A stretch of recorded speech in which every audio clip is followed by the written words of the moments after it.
ఏంటి గొంతు రావట్లేదా?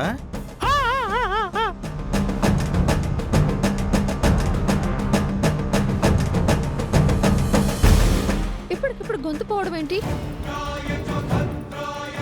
సరే, ఫోటో గురించి అది సీక్రెట్ చెప్తానన్నావు కదా, ఫోటో తెచ్చావా? ఫోటో లేదా? ఫోటో ఏంటమ్మా? వీడేదో సీక్రెట్ దాచాడు అంకుల్, అదేంటో తెలియడం లేదు. గొంతు రాకపోతే నువ్వు చెప్పాలనుకున్నది పేపర్ మీద రాసి చూపించు.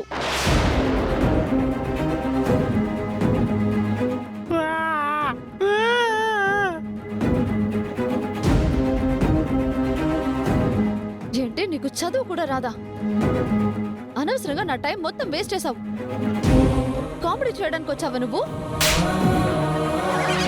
ఇడియట్.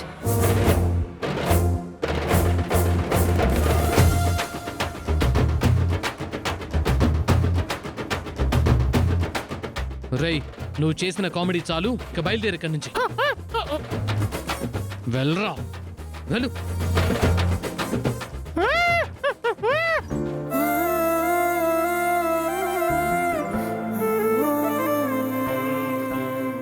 ఏదో జరుగుతుందని అనుకున్నా, కానీ ఏమీ జరగలేదు.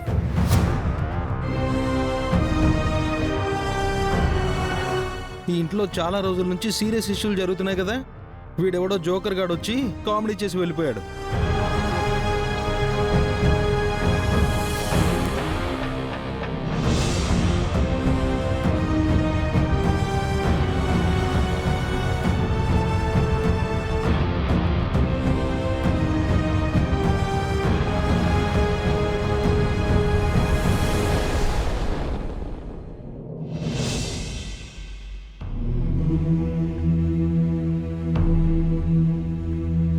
బుల్లబ్బాయి వల్ల చాలా ప్రమాదం వస్తుంది అనుకున్నానండి, కానీ సమస్య ఇంత చిన్నగా దూది పింజల్లాగా తీరిపోతుంది అనుకోలేదు. సమస్య ఇంతటితో ముగిసిపోలేదు. బుల్లబ్బాయి ఈరోజు కాకపోతే ఏదో ఒక రోజు వచ్చి నిజం చెప్పక మారడు. అవునండి, వాడేదో నిజం చెప్తాను అని ఇంత దూరం వచ్చి చివరికి చెప్పకుండా ఆగిపోయాడేంటి? సడన్ గా వాడి గొంతు ఎందుకు పోయింది? వాడు నటించాడా లేక నిజంగానే గొంతు పోయిందా?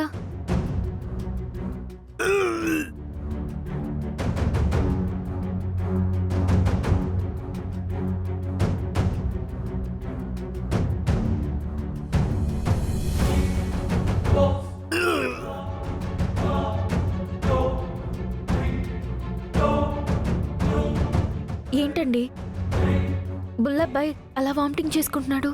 ఏమై ఉంటుంది?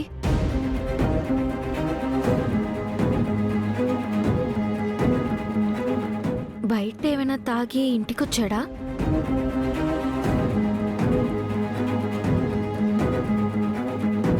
ఒకవేళ ఇంట్లో తాగిన జ్యూస్ కారణంగా ఇలా అయ్యుంటుందంటారా?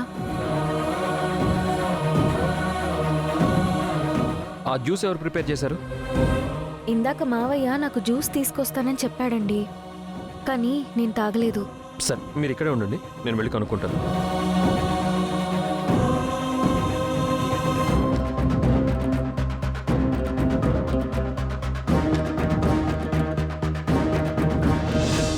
రాజుగారు, ఆ బుల్లబ్బాయి మళ్ళీ వచ్చి ఏదైనా గొడవ చేస్తాడనుకుని చాలా భయపడ్డాను. దేవుడు దయ వల్ల వాడి గొంతు పోయింది. చెడ్డ పని చేయాలనుకుంటే దేవుడు అలాగే చేస్తాడు రాజుగారు. సరే కానీ నాకు క్లారిఫికేషన్ ఇవ్వండి. మీరు పొద్దున్న అహల్య కోసం జ్యూస్ రెడీ చేశారా? రెడీ చేశాను బాబుగారు, కిచెన్లో పెట్టి తీసుకెళ్దాం అనుకున్నాను. ఈలోపు అమ్మగారు ఏదో పని చెప్తే అటుగా వెళ్ళాను. కిచెన్లో పెట్టిన గ్లాసు హాల్లోకి ఎలా వెళ్ళిందో నాకు తెలియదు బాబు. ఏమైంది బాబు? ఏమైనా సమస్య? ఏం లేదు రాజుగారు, మీరు కిచెన్ నుంచి వెళ్ళాక ఇటువైపు ఎవరైనా వచ్చారా? చూడలేదు బాబు. సరే, మీ పని మీరు చేసుకోండి.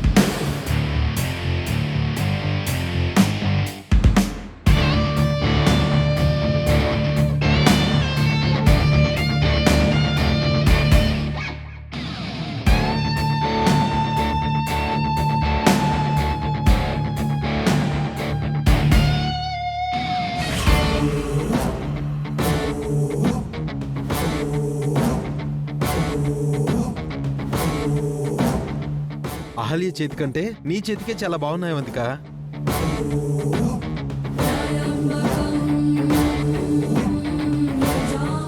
అందుకే కదా ఇవి నాకిచ్చేసింది.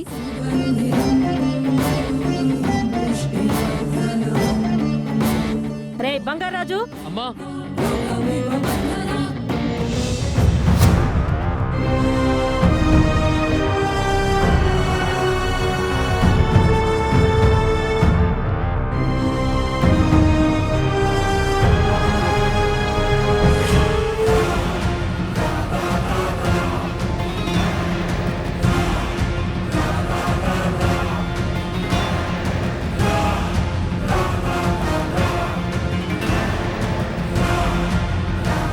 బంగారు రాజు ఈ జ్యూస్ తీసుకెళ్లి అహల్యకి ఇస్తాడు. దాని కడుపులో ఉన్న పిండం కరిగిపోతుంది.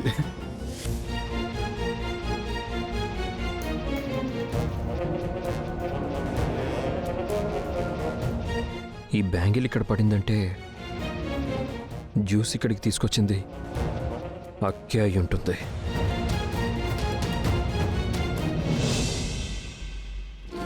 ఏంటి మీరు చెప్పేది? అహల్య కడుపులోని పిండం కరిగించడం కోసం జ్యూస్లో విషం కల్పించాం. కానీ ఆ జ్యూస్ వేరే వాడు వచ్చి తాగి వెళ్ళిపోయాడు. అలా ఎలా తాగాడు? వాడి టైం బాలేక తాగాడు మేడం. అది తాగి వాడి గొంతు కూడా పోయింది. టైం బాగోలేంది వాడికి కాదు, మీకు. చెప్పిన చిన్న పని కూడా సరిగ్గా చేయలేకపోతున్నారు.